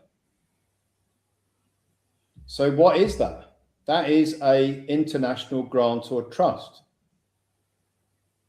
So you create the grantor trust as a nominee, a fiduciary for the living man, woman that is the beneficiary of the trust. The beneficiary of the trust is not on the monopoly board, is not a taxpayer. The grantor trust is not a taxpayer. It is a nominee. And as a nominee, it can lawfully take the position of what's called the holder in due course. So if you read IRS publication or go and look up what holder in due course means, it means the nominee for the signature energy creator, which is the living man, woman, who's not on the monopoly board. So when the grantor trust, which is the nominee, files the tax returns through an electronic filing licensed tax specialist, the IRS receives that 1099 OID filing, not from the taxpayer, from the nominee, which is now operating as the holder in due course of the credit. The rightful conduit to return the signature energy to the living man, woman, who's not on the monopoly board, but has put a piece on the monopoly board, which is the grantor trust, to file the tax returns to get their signature credit taxes recouped back to the trust as their nominee, that's doing it as the holder in due course. So the comparison is stark, right? You can either send a tax return in, which is what Simon Goldberg does, as a paper return from the taxpayer, the birth certificate citizen. The IRS receives it. Sometimes they make a mistake and issue a check, but most of the time it becomes a frivolous filing penalty. It ends up as a frivolous filing penalty because a taxpayer cannot file for a recoupment of taxes. Not in this system. Only a nominee can recoup a signature credit taxes. And the body corporate person, the citizen, is not a nominee. Well, it actually is a nominee. It's a nominee for the cabal because it's theirs. Because they set it up. They created it. So the taxes belong to them, yeah? I hope this is starting to make some sense for a few people because it's so fundamental. You see, you can't recoup abandoned credit as taxes unless you've got the right standing to do so. So the grantor trust gives you the standing to recoup the taxes, as it's not the body corporate birth certificate construct, because that belongs to the cabal. The taxes belong to them. If you file through the birth certificate construct, the citizen, the person, if you do get a check, they can take the check back from you because it doesn't belong to you. And if they don't give you a check, they're going to issue a frivolous filing penalty. And if they get really pissed off about it, they're going to put the people who've done the filings in jail, as they have done just not long ago for a guy in Canada, which I'm going to cover on next week's webinar. So it's all about the standing. The grantor trust becomes the nominee, the holder in due course. The tax filings are done through a professional tax filing license holder. The IRS algorithm knows that it's all been done completely in accordance with the IRS tax codes, and it's all completely lawful, which is why Dan Needle's gone silent. And now, not only has he gone silent, he's blocked my email accounts because he can't win the argument.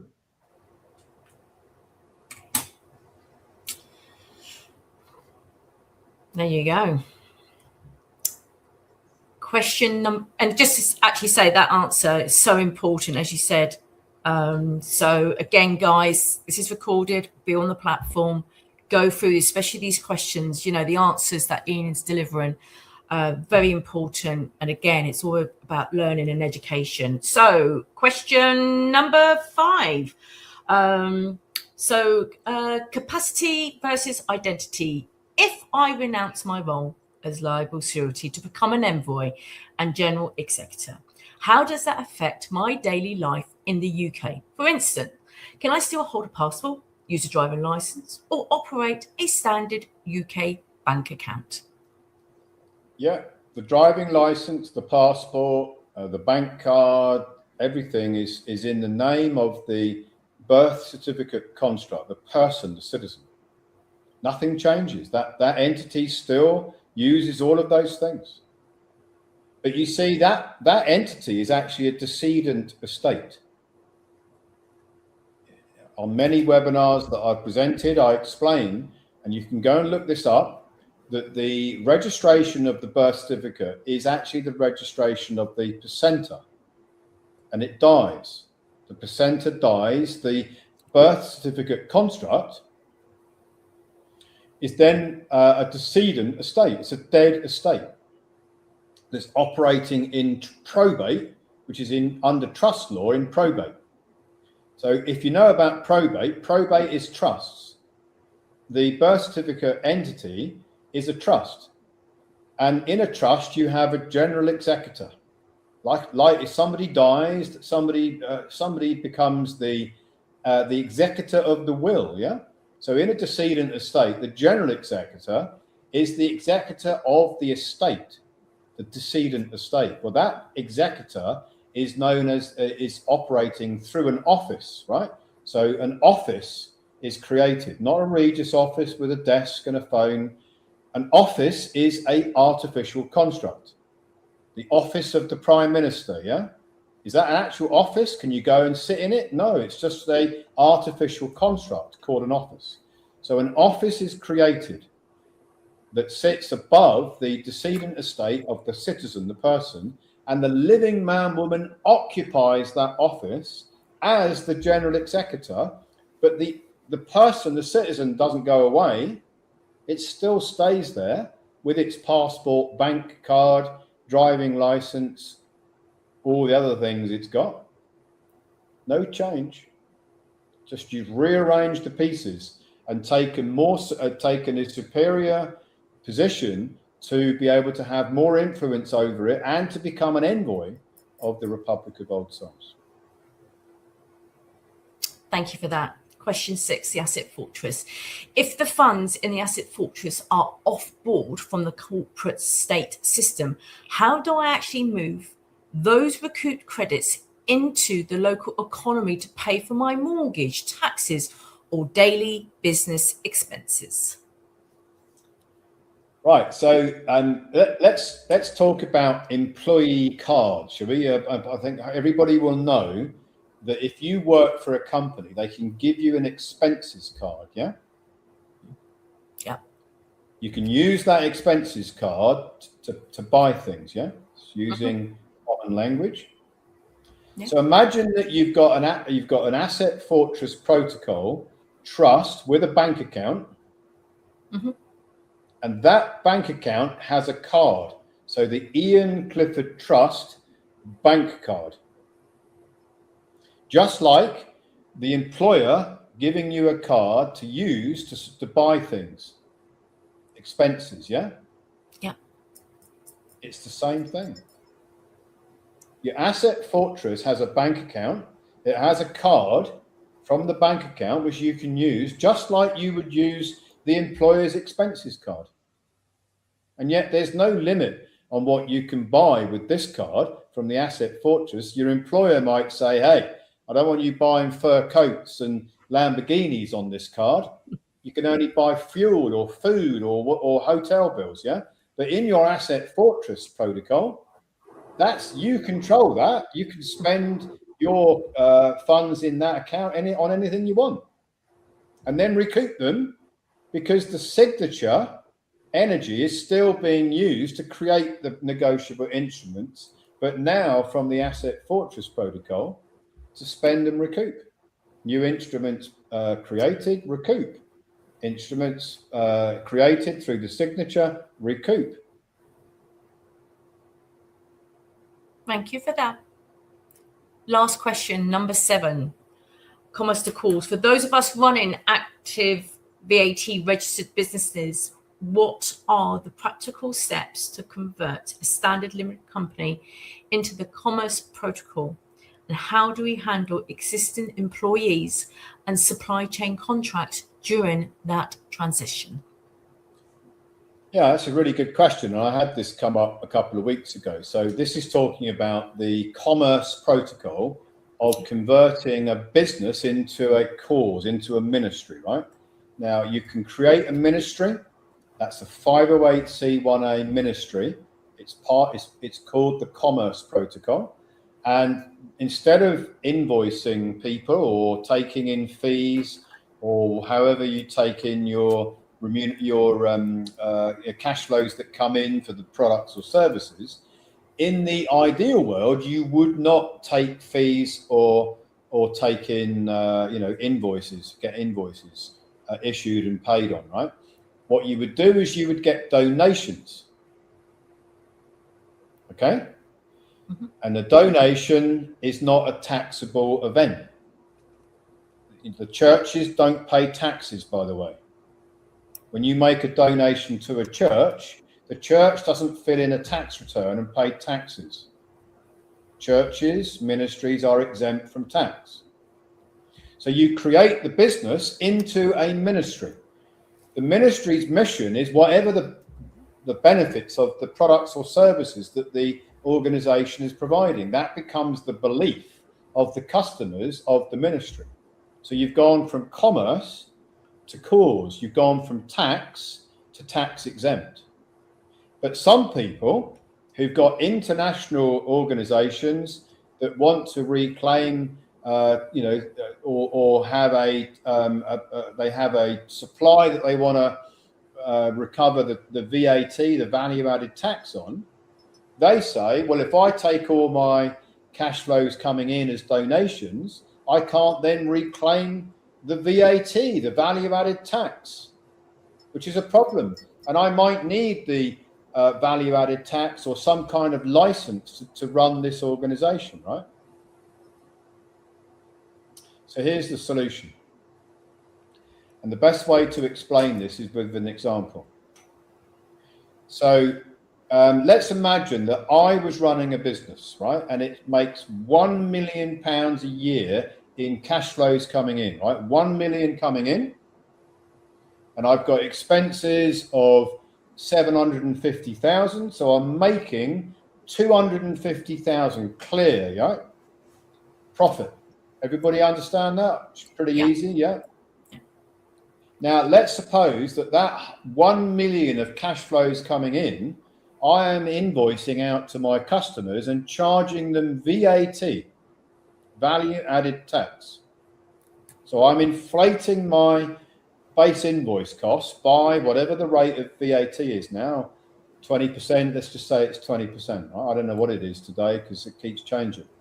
So I'm increasing the amount of my invoices to collect taxes, value added tax, allegedly. What a load of bullshit that is, but that's what they call it, right? So now I'm going to have to fill in a VAT return and send the tax office value added taxes, yeah? And what I'm also going to be doing is when I buy stuff from suppliers who charge me VAT, I can set that off against the invoices and the value added tax that I've collected on, yeah? So that's basically how it works, right? And let's imagine that my business needs a license. For some reason, it needs a license to do whatever it's doing, right?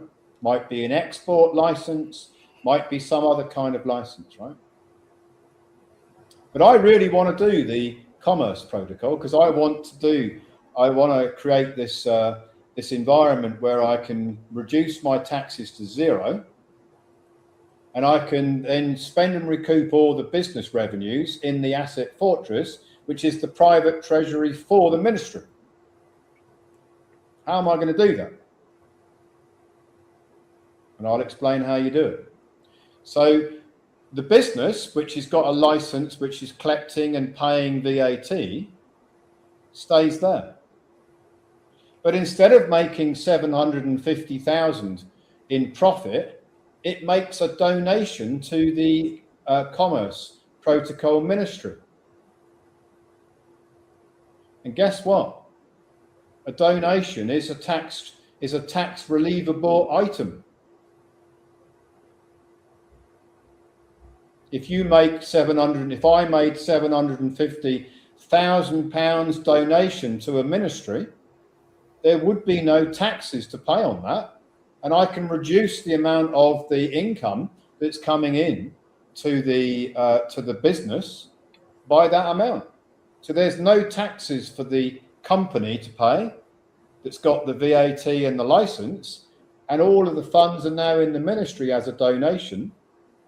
The ministry is a separate entity from the company in the UK or in Australia, Canada, New Zealand, United States. And the ministry is then going to take that donation. It's going to make a grant to the asset fortress. It's going to transfer the funds to the asset fortress, which is an international trust. And the international trust is going to pay all the other expenses, overheads, and then recoup them because it's signature credit. Abandoned signature credit. So that's how you do it. Lovely. Well, thank you for that answer there. So what we'll do now, Ian, go on to the next slide.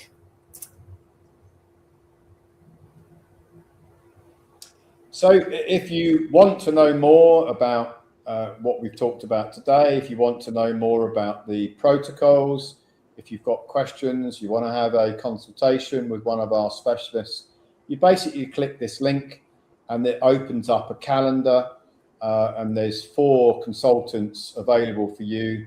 You'll have a pre-assigned consultant, and if they're not available in the times that you've got available to you and the days, then you can pick somebody else. And I think you're going to show that, aren't you?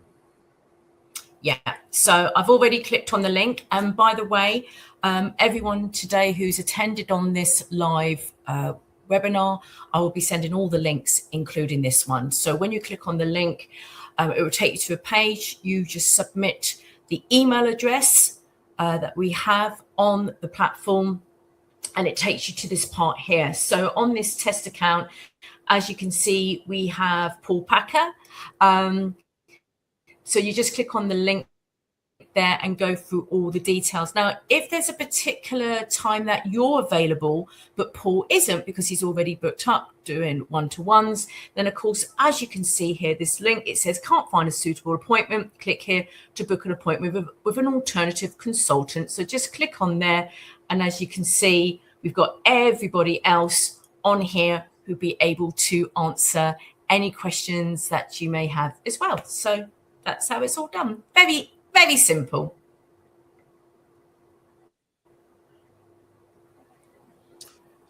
And now to the next slide with regards to the additional links, which I actually mentioned at the beginning of this presentation. Yeah, so you've got all the protocols, the main ones, the sort of foundational ones available on that first link, lv3. That's the link for the platform that you just looked at. But on there, you've also got videos and descriptions of the foundational protocols. If you want to look at and explain a video of this concept, what I've explained and outlined today, there is an explainer video.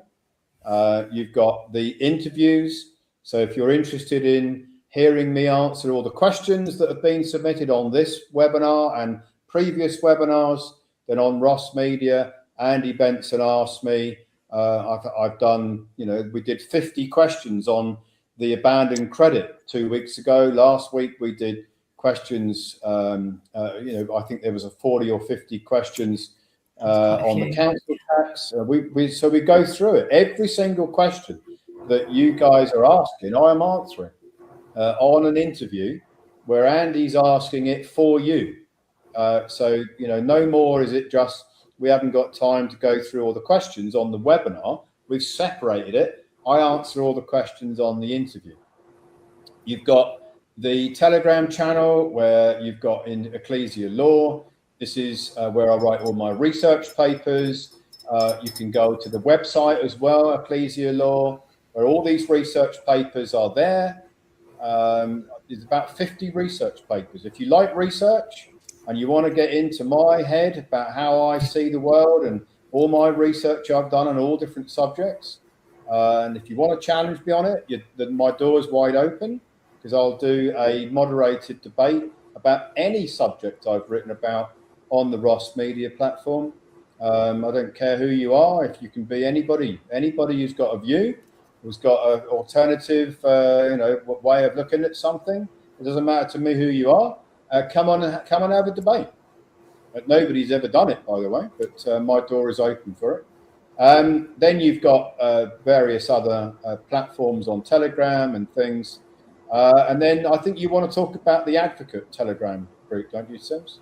Well, I was going to say, could we leave that, because we've got some slides coming up, but here on this Telegram group, I will say I do actually update our advocates first. So any news that I want to get, make sure you get that message first, I actually put in that Telegram group. Now, of course, you will get emails from me as well. But if it's speed and I need to let you guys know immediately, that's where I deliver that first. So advocates who are on there, if you're not on that Telegram group, I've sent you reminders, get on there, because I do a lot of updates, and we've seen this advocate Telegram group grow so much in the last few weeks, because they all know that's where they get that information first, including next week's webinar, because you want to register for that, right?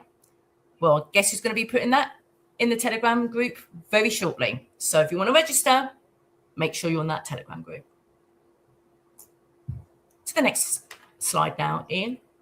Yeah, so, I've decided in the last few months that what we're going to do is really push a lot of this content out, the interviews, the webinars, out onto social media. For many years, we've done the webinars, and they were only available if you were within our platform, our private platform. So that really wasn't getting enough exposure, because that's limited to people who logged in the platform. So what we're doing now is we're pushing every interview, every webinar out onto via the social media links that are listed here. so that a much wider audience can experience what I'm talking about and see if they resonate with it and whether they like it. And I think this is going to make a big difference to the those that are becoming aware of, even if it's just signature credit. I mean, 100,000 people can do it, in my estimation. I don't know how long that's going to take for us to recruit 100,000. Probably not very long.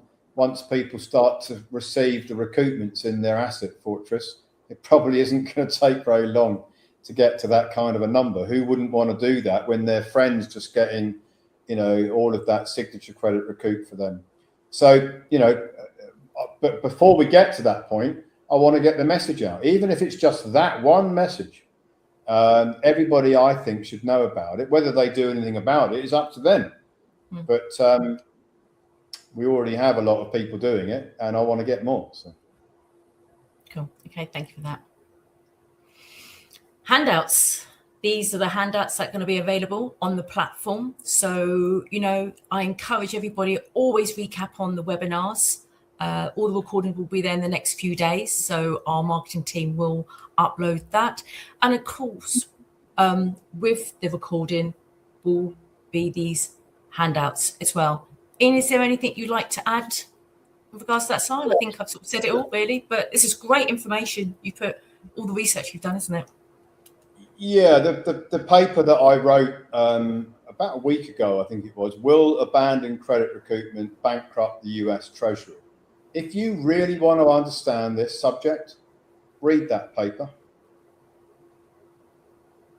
If you don't want to know about it, it's okay. But if you really want to deeply understand how this works from A through Z, it's in that paper.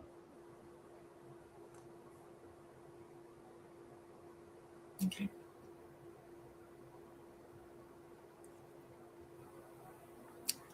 Advocate side of things. Do you want to discuss this, Ian? Because I'm so shy. Or shall I?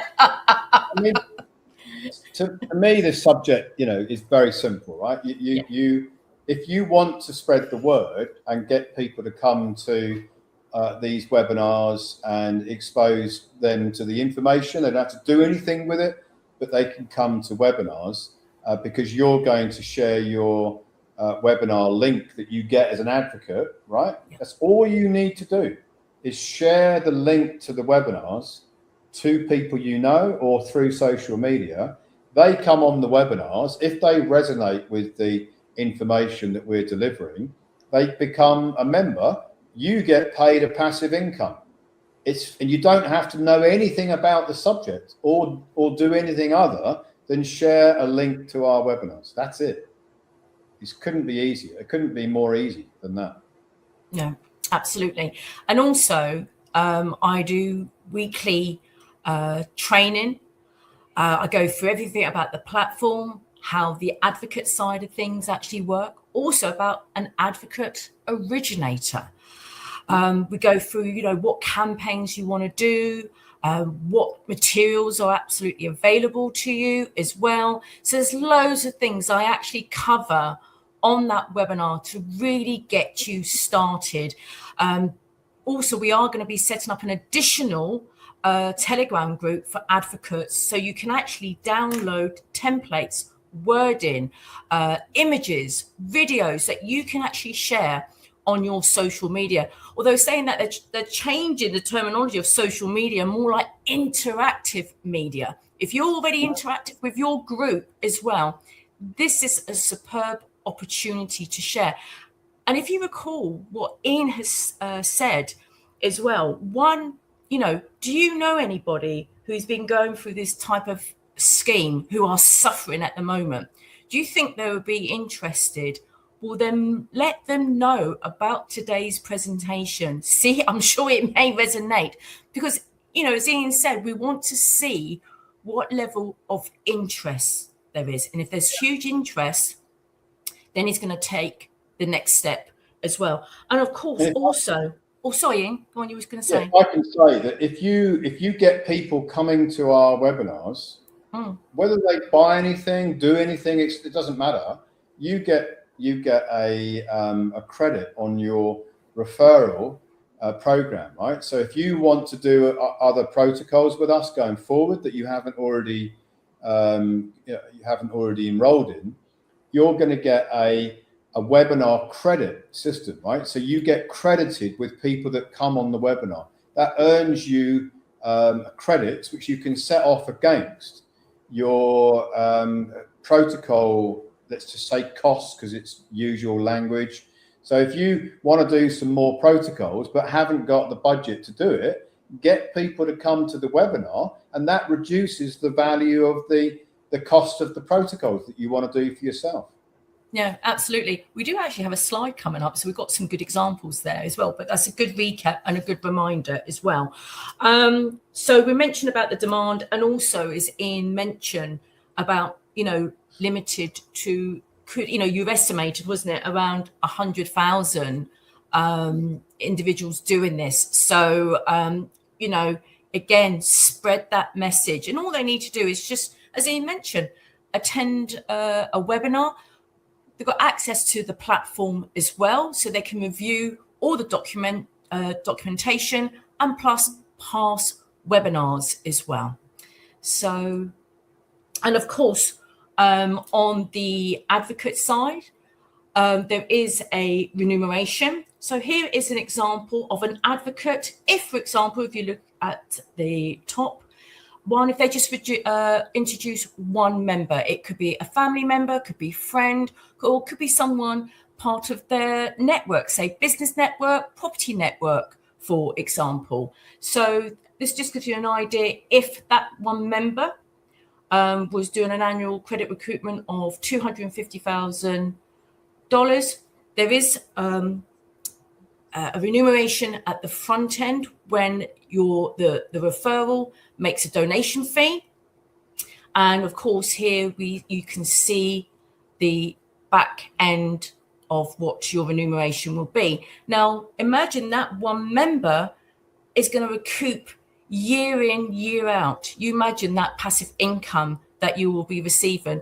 And here we have what a 5-year plan looks like. But now, just imagine if you made 5 referrals or 10 referrals, etc., and so on and so on. So you can see what the potential earnings of that is. Is there anything you want to add to that, Ian? Because I'm just mindful of the time at the moment, and I'm trying to I will, of course, explain this all on my weekly webinar, of course, but I just want to give people, just give them an idea as such.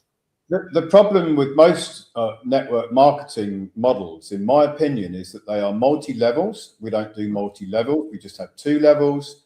And the products or services are, in many, many cases, far too expensive and not best in class. We are best in class. There is no other organization anywhere in the world that does what we do. So this is best in class. We're not going anywhere. And the amount of earnings that you can receive are off the chart compared to other network marketing or franchise or whatever it is that's out there, that people are paying huge amounts up front to get a franchise, right? Yeah. Because they want to get an income stream out of a franchise. You could earn more out of this without having to pay anything at all up front, just by sharing the webinar link. That's all you need to do. You don't even need to know anything about the protocols. You just need to share the link to the webinars. Yeah. And that's interesting what you just touched upon, because as you know, Ian, we have, as well as the advocates, we have advocate originators. I've been speaking to a lot of our originators who are network marketers, multi-level marketers, and a lot of things they say to me that, they've always had to pay a fee just to, refer someone to those products or services. Well, to become an advocate or an advocate originator, you don't have to pay a fee. And that's one of the, I would say, most asked question I get actually on my weekly webinars. Is there a fee we have to pay? No, there is not. Also, a lot of these network marketers have built their network over a period of time. And some of the organizations they've been working in, now this is their feedback, this is what they have said to me, is, they work hard in building their network up for, to refer for specific products or services, then the organization is not around. They could be around for 6 to 18 months and then that's it, they're gone. We've been around for a long time, and guess what? We are going to continue to be around for a very, very long time. So I wanted to emphasize that because I think that is so important, Ian, isn't it? And again, here we have, it's Ian pointed out, it's not multi-level marketing. We don't have advocate level 1, 2, 3, 4, 5 or advocate originator 1, 2, 3, 4, 5. It's advocate originator advocate. And here you can see the potential earnings of an originator. Just if one or, just say 5 of their advocates made 10 referrals, and those 10 referrals instruct Ross with a protocol and make a donation fee. And as you can see here are the examples on those figures. But as I mentioned, I do go into a lot more details in my weekly webinars. I'm very conscious of time at the moment. But that gives an idea, doesn't it, Ian? Mm-hmm. Yeah. Right, I'll go to the next slide. Oh, funny enough, this is what you just mentioned. So just to touch base, really, what Ian had mentioned, there is a webinar invitation rewards scheme. And so my vision for this is really simple, right? If we get 1,000 people on our webinar on a Saturday and they all shared a link to the next week, the next Saturday's webinar on their social media, maybe next Saturday we'll have 3,000, 5,000 people. Who knows how many people we'd have coming? There's no fee. There's no obligations. You just share the link. And then if you get people coming, our system will record how many people came from the link that you've shared. And then for everyone who came, they obviously can't just click on the webinar link and then disappear. They've actually got to watch some of the webinar. So you want them to watch 70% of the webinar. You get £10 off your protocols that you might want to enroll in going forward. If you've got, say if you've got 100 people coming in, you've got 100 times 10. So you've got a sizable amount. You've got 1,000 that you can set off on your protocol. Maybe you'll get 1,000 people coming because you might have an enormous social media network. Yeah. Some of our advocates have got millions in their social media following group. So huge. Yeah, no, definitely. I know we've got a couple in the UK and I know we've got one in Canada. So no, absolutely there. And again, here's just some examples that Ian's just mentioned. Just touch base on that. So, okay, Q&A side of things. So as I mentioned at the very beginning, I know a lot of the questions you submitted, I've had a look at those questions and I would say they have been answered. However, whilst listening to today's presentation, you may have more questions. And if you have, great. Because what I'm going to do, every single person who's attended today, I will be sending out a form for you. And it will be through this particular email address. Okay. And so if you have any additional questions, please add those details on there, add those questions on there. And Ian and Andy in the next few days will go through every single question that you have submitted as well. So I will get that to you guys very, very quickly today. Okay. And also I want to say thank you everybody for attending the webinar. What's also very important is feedback. Now, I know we get phenomenal feedback in all our webinars that we deliver. And, of course, we want to, your feedback helps us to improve and create better sessions for you. So the form that I'm going to send out for the additional questions that you may have, and we will get Ian and Andy to answer them, there's a section for your feedback. And if we can have today's feedback, that would be so great. And as I said, we constantly want to improve our presentations week in, week out. And, that message, that your feedback can make a huge difference. Is there anything you'd like to add, Ian? Yeah, well, there's two things I want to add. The first is we are recruiting. So we have many roles available. We're launching all different protocols. For example, this is a protocol. We have many protocols like the council tax, like mortgage foreclosure, many protocols we are launching based on demand. So we are recruiting project managers that can assist us to develop those protocols and then manage them. So it's a project manager that becomes a product manager. And their role will be to make sure that the protocol is being delivered to the members in the most efficient way. There's lots of assistance. There's a huge amount of coaching and assistance to get the job done. And we are recruiting. We've just recruited 2 project managers in the last 2 weeks, and we want more.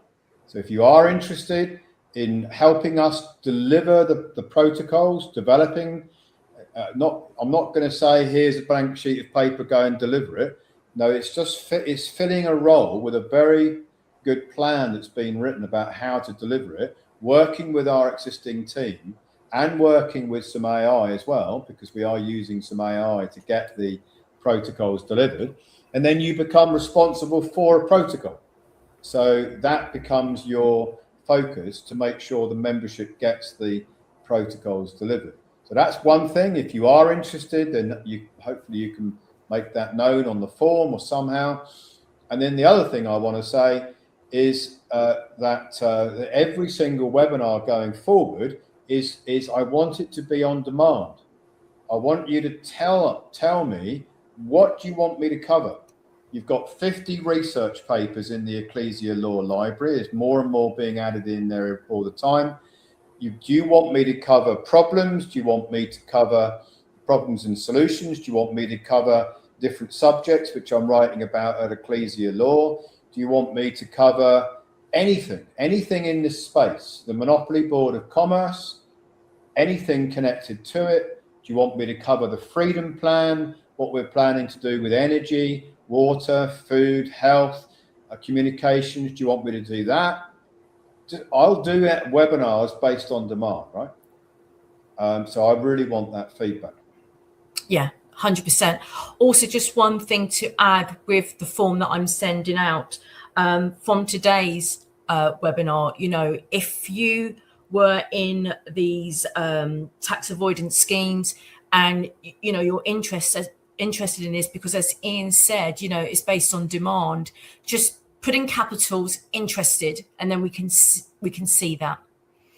And that's it, really. So just looking at the time, we are nearly 12:30 UK time. They say time flies when you're having fun. So I just want to thank everybody for taking the time out today and attending this presentation. I hope you enjoyed it. As you can see, so much information was shared. But of course, don't forget, if you have any additional questions, make sure you fill out that questionnaire. And along with any of your feedback or any other information, I think Ian mentioned, the project roles, very exciting roles that they are too. So if you're, just maybe put project manager, it just gives us an idea. And then we take it from there, really. I think that's it from me. Ian, is that from you? I think we're finished for the day. Yeah. For the moment, yeah. For the moment. So, For the moment, yeah. I know Ian probably have a little mini break, and then he will continue working on, because you do work many hours and 7 days a week. So on that note, thank you, everybody. Have a wonderful rest of the day and weekend too, and see you very soon. Take care and goodbye. Bye for now.